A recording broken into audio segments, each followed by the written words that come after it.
Hi அஸ்லாம் வலைக்கும். இன்றைக்கான இஃப்தார் ரெசிப்பியில் சூப்பரான டெலிஷியஸான ஃப்ரூட் கஸ்டர்ட் எப்படி பண்ணலான்னு பார்க்கலாம் வாங்க.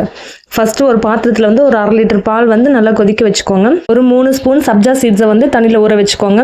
பால் கொதிக்கும் போது இந்த கஸ்டர்ட் பவுடர் வந்து ஒரு 4 ஸ்பூன் எடுத்திருக்கேன். நல்லா வந்து அதை தண்ணி ஊற்றி கரைச்சிட்டு கொதிக்கிற பாலில் வந்து ஒரு 3-4 ஸ்பூன் சர்க்கரை சேர்த்துட்டு கஸ்டர்ட் பவுடரை கரைச்சி வச்சதும் அதில் சேர்த்துக்கோங்க. சேர்த்த உடனே கைவிடாமல் நல்லா கிண்டிகிட்டே இருங்க, ஏன்னா வந்து அது கட்டி பிடிச்சிடும்.